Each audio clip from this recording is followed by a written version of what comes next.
Welcome to the Human Capital Innovations Podcast, your go-to source for personal, professional, and organizational growth and development. We hope you tune in often for all things people management, organizational development and change, organizational leadership, and social impact related. Maximize your personal and organizational potential with Human Capital Innovations Podcast.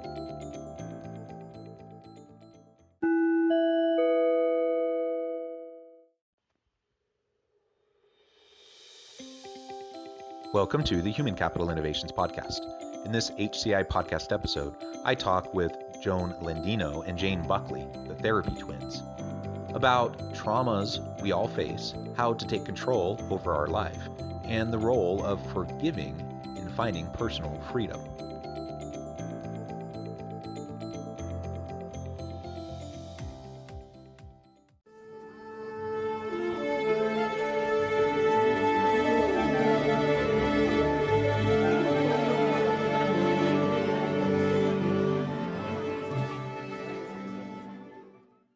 Joan Landino and Jane Buckley, welcome to the Human Capital Innovations Podcast.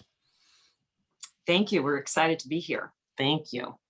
Yeah, I'm excited to have this conversation, and it's not every day that I get to interview twins. So what a pleasure and a great opportunity. And I appreciate your areas of expertise, your background, and what you bring to the table today, as we're going to be having a discussion around trauma, personal control, and forgiveness. How that applies, of course, in our personal lives, but also specifically within the workplace.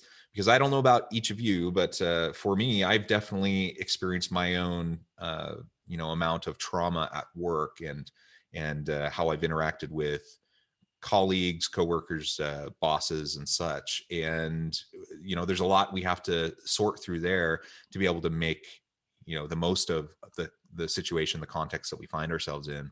So we'll be exploring all of that together. As we get started, I wanted to share their bio with all the listeners. Joan Landino and Jane Buckley are the therapy twins, identical twin sisters, licensed caregivers, and lifelong seekers who use their brand of humor and vulnerability to tell revealing stories about their childhood, family, marriages, divorces, dating, and motherhood. Their mission is to help people love more, fear less. Masters of Science in Nursing from Columbia University in the city of New York, and registered nurses at Yale New Haven Hospital, CT, for 16 years. With a combined 75 years of experience, the therapy twins have learned a lot, and they want to bring their wisdom to you. And that's what I love. I love when people like yourselves are willing and able to share really great insights with all of us so that we can live more healthy lives. As we get started, anything else you would like to share by way of your personal background or history before we launch into the conversation? One of the things we like to share with people is that being psychiatric nurses and then psychiatric nurse practitioners for years, we found that in our own relationship, it was so chaotic and almost embarrassing that we knew how to help other people, but not ourselves. And we had to, at least for me, dumb down all the psychobabble and get real about relationships, what they're all about, their differences and similarities, so that we could get along. And we just want to share our wisdom. Yeah, Ditto. That's great. Ditto. Excellent. Spoken like a true twin. I imagine you finish each other's sentences and can do all sorts of fun things together, Yes. huh? Yes, we also interrupt the sentences to guide it back to whoever wants it to be about them. Perfect. I do that. I come from a family of 8 children, so I do that with my siblings.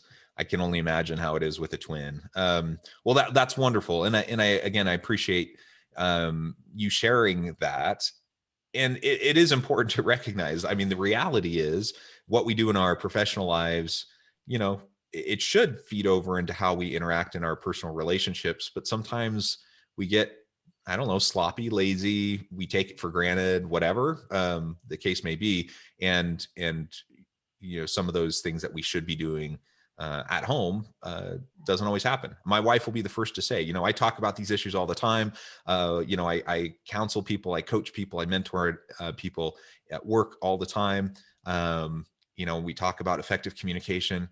And then, we're at home and, I'm not always great. I can do better. So I think that's a good reminder for all of us that we need to always focus on these things. And a lot of times it's just focusing on the simple things. Absolutely. Well, very good. Very good. As we start off, I thought Mhm. maybe you can first talk a little bit about the relationship between cultures that we find ourselves in, and we all wear a lot of hats. We have a variety of roles, and we're involved in different cultures, whether it be a workplace culture, community, neighborhood culture, family cultures, whatever. Talk a little bit about the relationship between those cultures and the bonds that we form as families. One of the things that I think about when you mention something like that is the secrecy that just travels from a nuclear family all the way to the absolute top. And it just made me think about, we were raised, if our older sister Lori were here, she would be completely disagreeing, saying that's not the family I grew up in, as I share something. um, we grew up in a family that, as long as everything appeared to look well connected to the community and kind of perfect, then everything was okay. And I felt very as if it was a rule in the family, like, no hitting might be, don't share any of these things.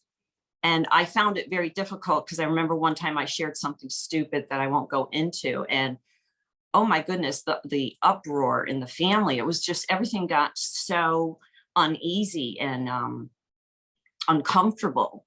And then I think about how the secrets spread into our societies, and different cultures, different secrets, and how interesting that is, because the best way to solve that problem is just, if people could be a little less judgmental, meaning more tolerant, more compassionate, more forgiving, we wouldn't have to have these kinds of secrets. And then I believe everybody would learn a lot faster through experience. Wow.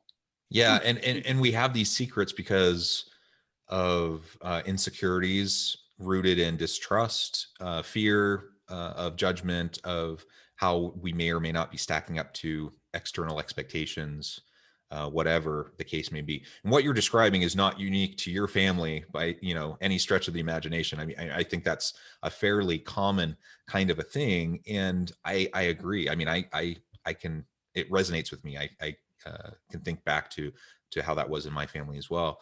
And you just have to have some level of willingness to be open and transparent and vulnerable with each other within the home, but also to reach out to others outside of the home if and when you need help. And things aren't always rosy. No, I don't know anybody who lives a perfect life who doesn't have any problems. Everyone has their stuff. And so, we can either try to deal with it on our own, or we can band together and try to work together to solve the challenges that we face.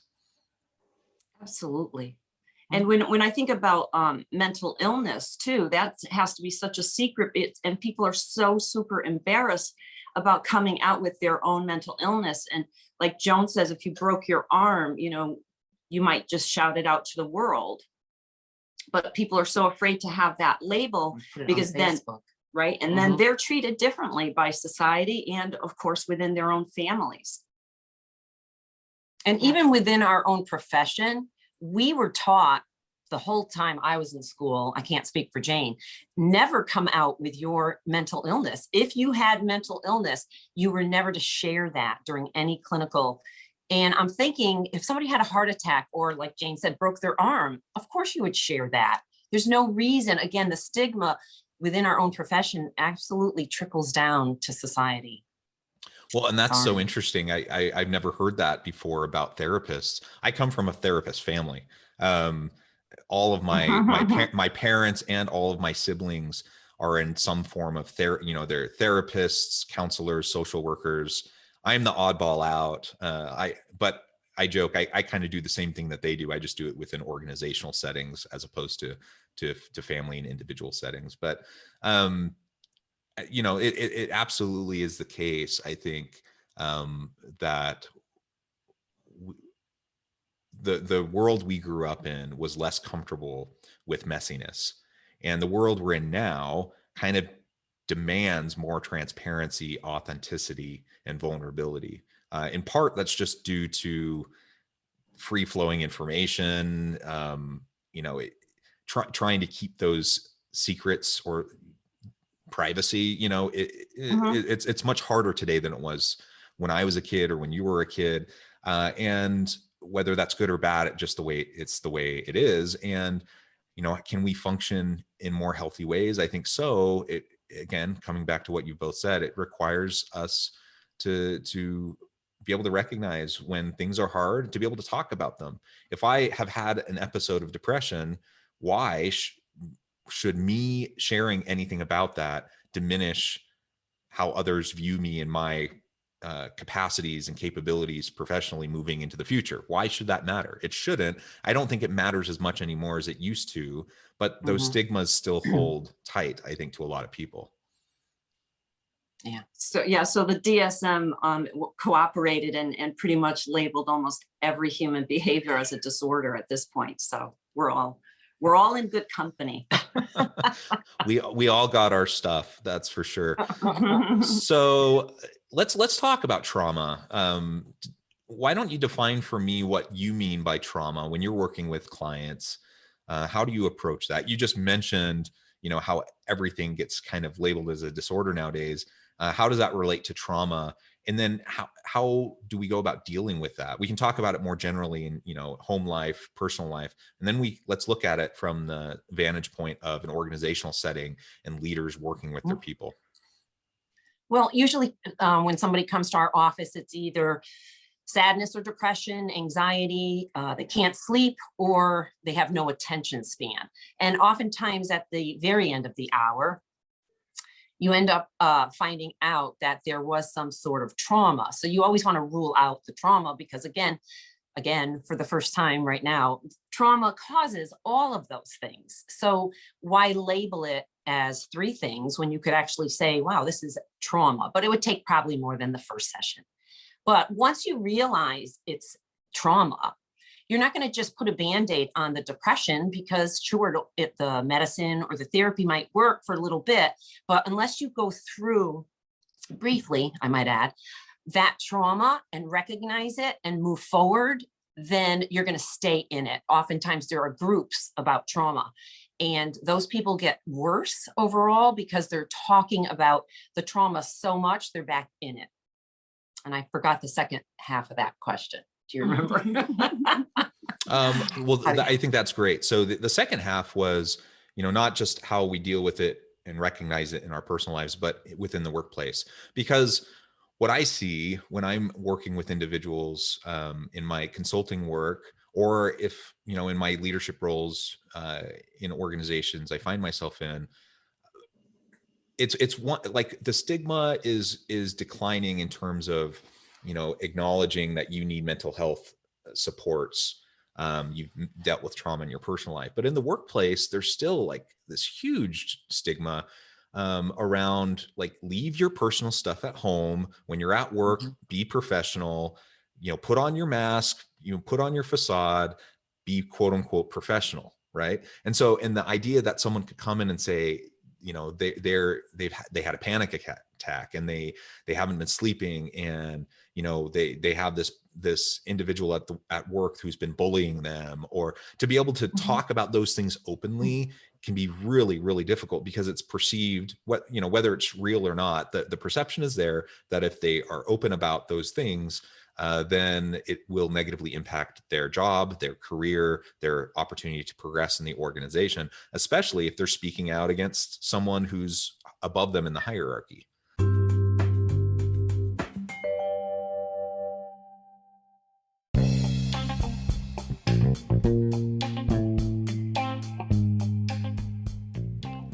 I'm excited to announce the publication of my new book from HCI Press, The Alchemy of Truly Remarkable Leadership: Ordinary, Everyday Actions that Produce Extraordinary Results. Consider how the nature of work has shifted over the past 50 years. With increased globalization, rapid technological advancement, and the shift in economic composition, the average job of today looks very different than the average job of 50 years ago. What will the jobs and organizations of tomorrow look like? Moreover, what does this all mean for organizational leaders? What are the core competencies and capabilities of organizations and their leadership that are prepared for continued disruption and geopolitical and socioeconomic shifts? Regardless of what the future holds, increasingly, leaders need to be socially minded, data-driven, decisive, champions of talent, and disruptors of the traditional notions of leadership, teams, organizations, and work. The alchemy of truly remarkable leadership will help you to explore your own leadership competencies and capabilities and consider ways to apply and implement them into your workplace and personal life.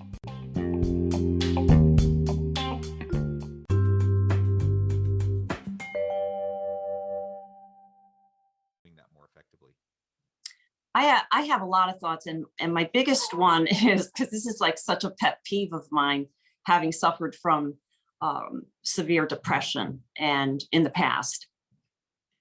If people could just, we talked about transparency with the media world. Nowadays, we're forced to be more transparent.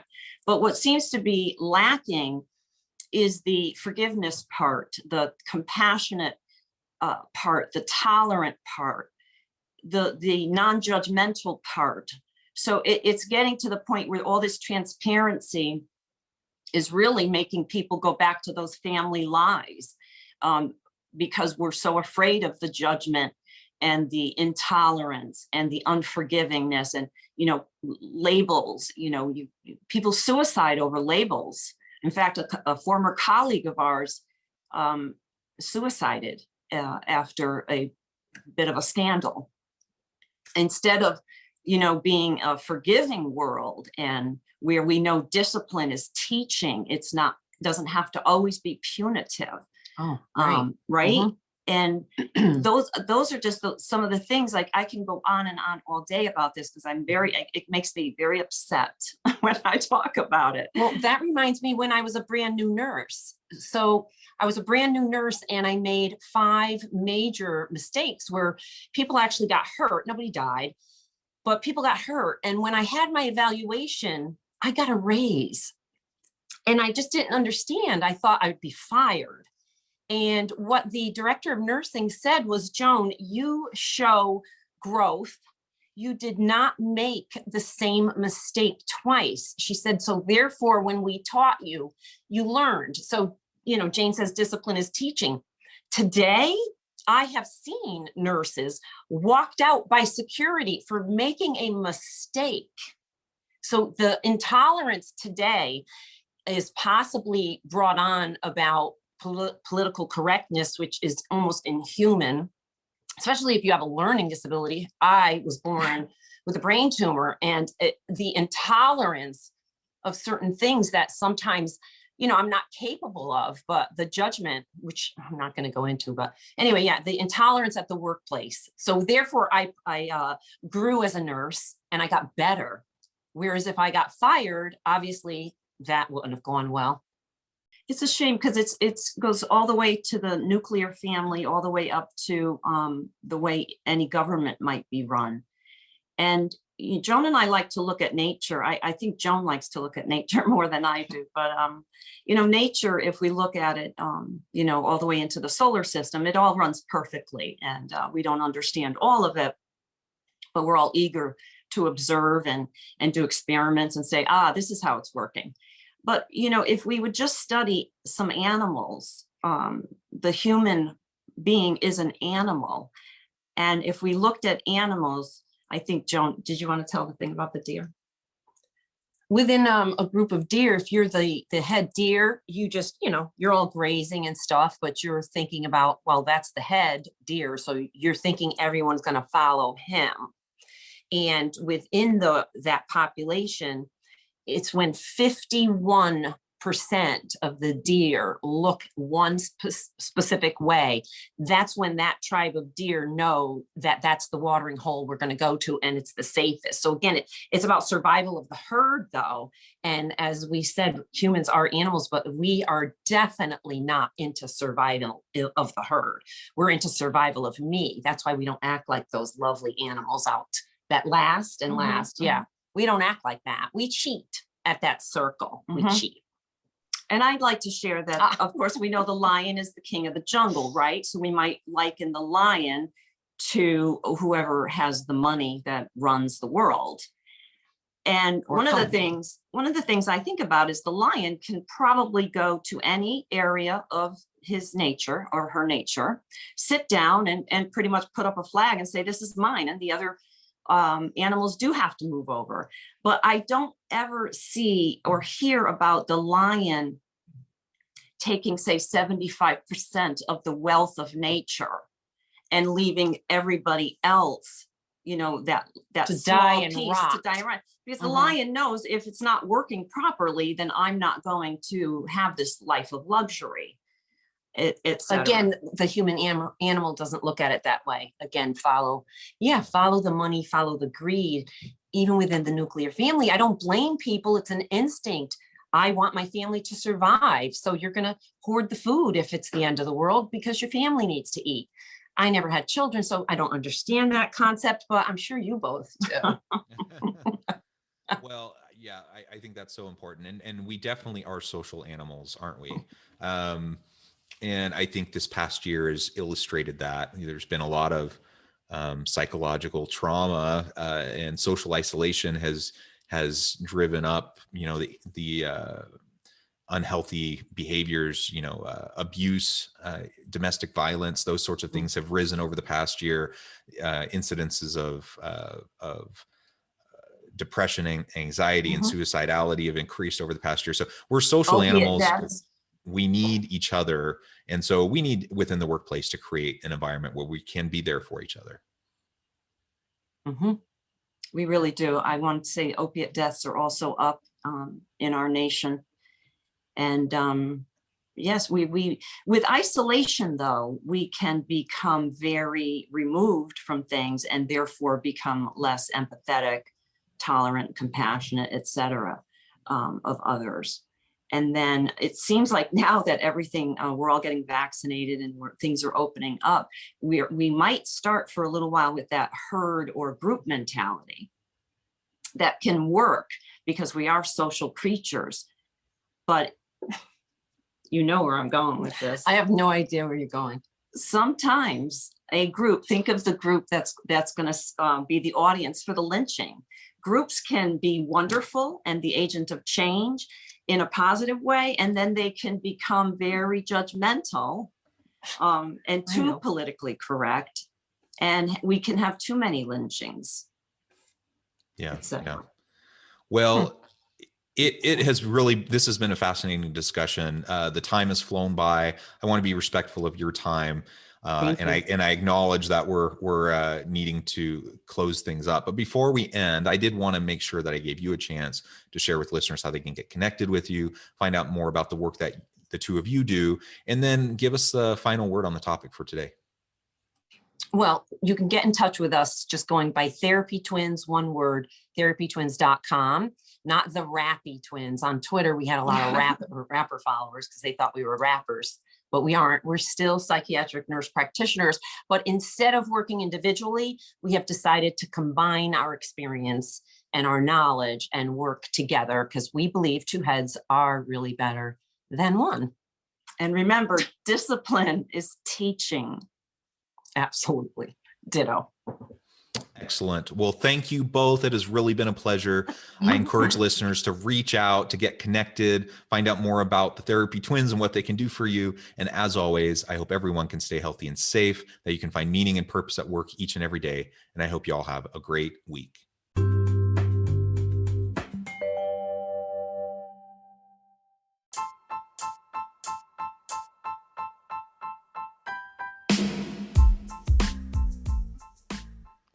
We are excited about the launch of HCI's new magazine, Human Capital Leadership.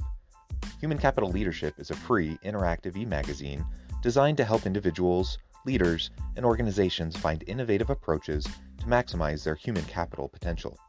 We will be publishing issues quarterly in August, November, February, and May. Check out the first issue and let us know what you think.